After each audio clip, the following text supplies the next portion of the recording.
Hello, my name is Russell Myers. Welcome to Issues Unite. Well, contrary to the title of this video, there's nothing about trains in here, but all the rest of it.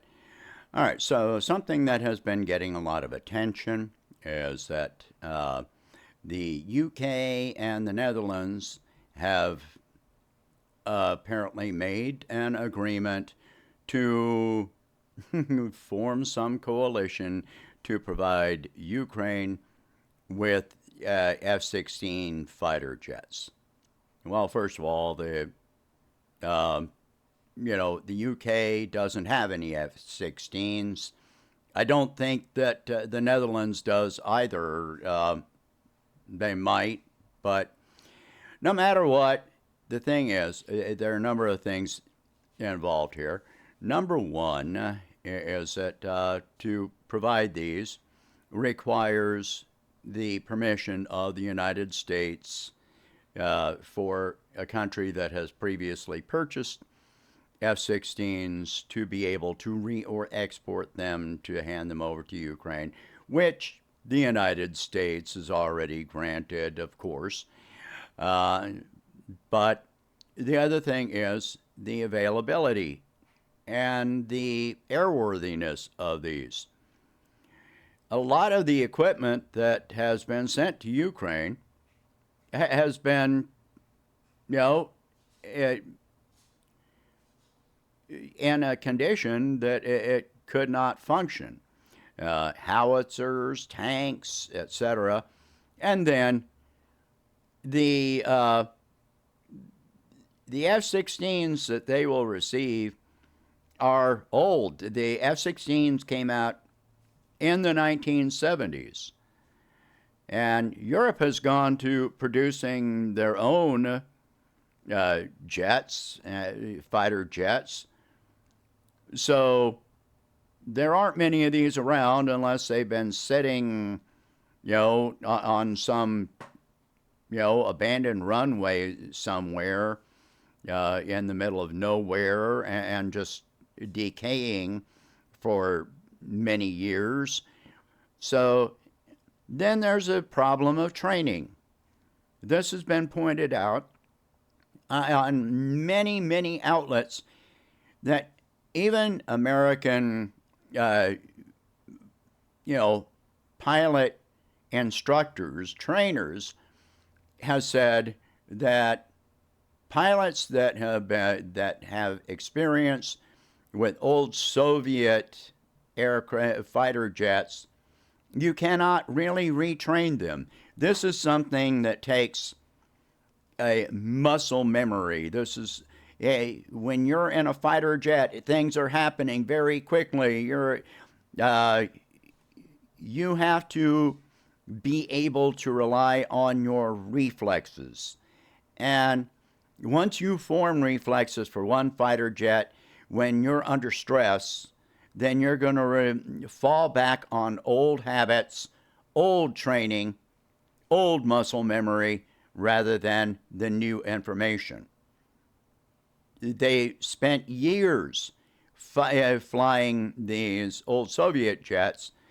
You try to retrain them in a matter of months, and it just doesn't work. Tony Schaefer, conservative commentator, says that it takes a year. If you try to train a new pilot, it takes a year and $10 million per pilot to train them on an F-16. And if that person, if that pilot was previously experienced in an old Soviet fighter jet, then it takes even longer because you have to deprogram them before you can program them, train them to have the right reflexes for the F-16, if that can ever happen. So availability, the expense, one F-16 costs tens of millions of dollars. there are about 3,000 F-16s around the world,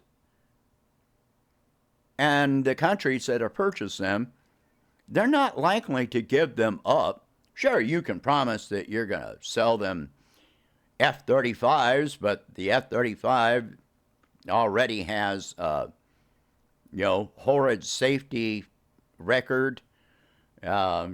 Pilots winding up with no oxygen in a zero-G, maneuver because the oxygen delivery system doesn't work, and high Gs. Fuel delivery just cutting off.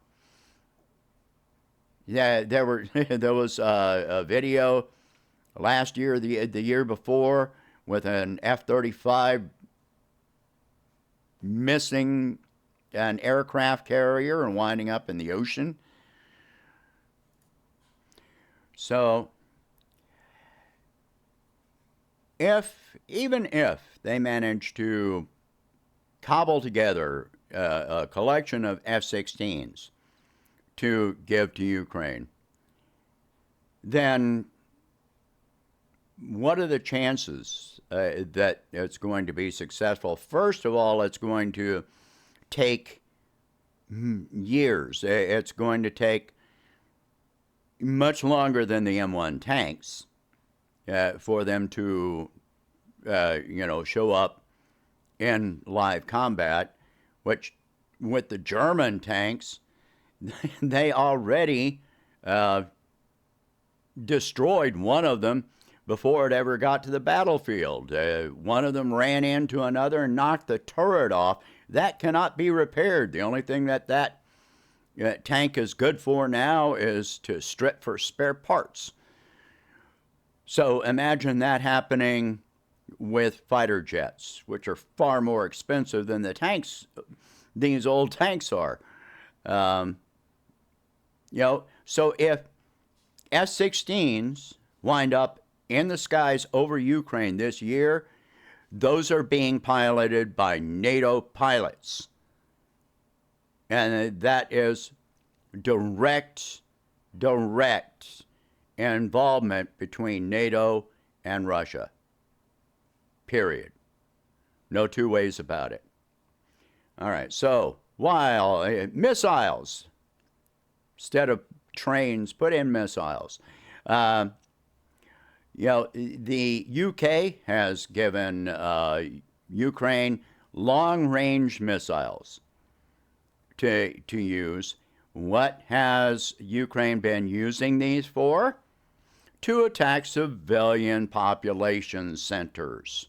Now, most of them are being shot down before they ever strike the target, but that is what they are using them for. Are they using them to attack the front line? No, they are attacking civilians, and they are still shelling Donetsk.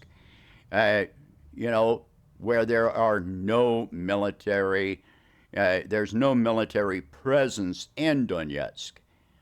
They're still killing civilians anywhere close enough for their artillery to strike, close enough to the front line for their artillery to strike. So they're using the long-range missiles.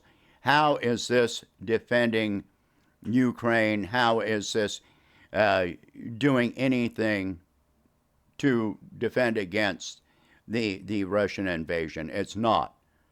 And that is not the goal. So imagine giving them F-16s. What would they be using those for? Not to defend against Russian aircraft. They would be trying to attack other and more civilian population centers. The other day, Russia hit an ammo depot. If you have not seen that video, it's, let's say, impressive, because this explosion from that ammo depot went off with so much force that it looks like a nuclear explosion. Hold on. Okay, so let me show that video.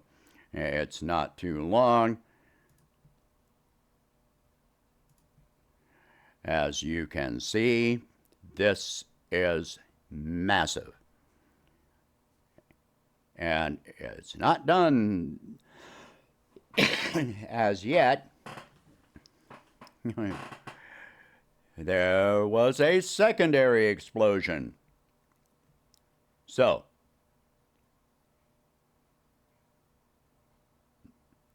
as you can see, that was huge. And so there's a lot of back and forth going on. Reports have been that radiation has been blowing from that site westward over Eastern Europe. And then there are other people saying that that's not happening. But, I'm thinking that it's absolutely happening. And they're just going to let people die. They want to prevent a panic, but for what? And let people just die or wind up with cancer at some later point in time. The theory is that this is the location where the UK depleted uranium rounds were being stored. So even if it is not radiation, this is depleted uranium, and it has been, atomized and blown up into the atmosphere where it blows across multiple countries. So there's going to be a lot of literal fallout over that. Meanwhile, as Ukrainians are dying in massive numbers, as many as 1,800 in a single day,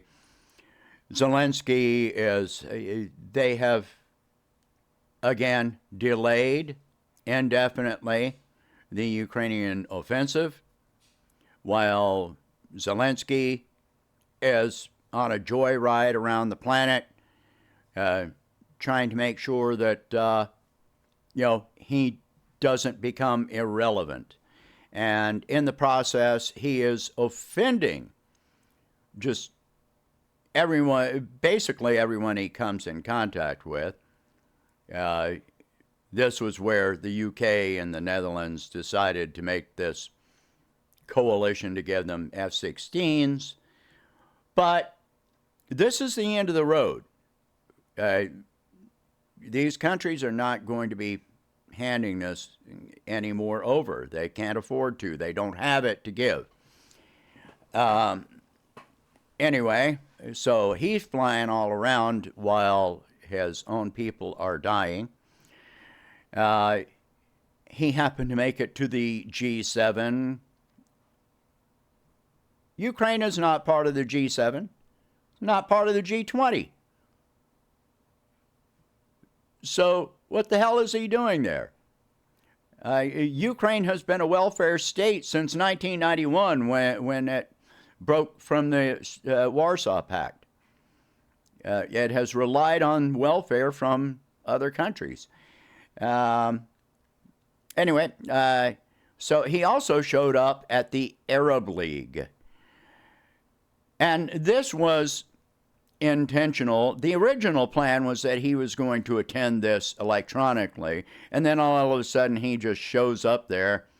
This was intentional to try and draw attention away from the fact that Syria has been readmitted to the Arab League, but it didn't work. And he embarrassed himself. He offended the entire Arab League. I mean, first of all, this is a Jewish person addressing the Arab League, trying to moralize to them and talk and just complete hypocrisy and foolishness. He was talking against, colonialism. speaking against colonialism. Well, that's what Ukraine was doing to Donbass and wants to do to Crimea. That is the goal of Ukraine, to seize these territories and colonize them. Then he talks against colonialism and foreign influence. Excuse me, but foreign influence, you know, the United States and NATO and all these countries, they are a foreign influence on Ukraine.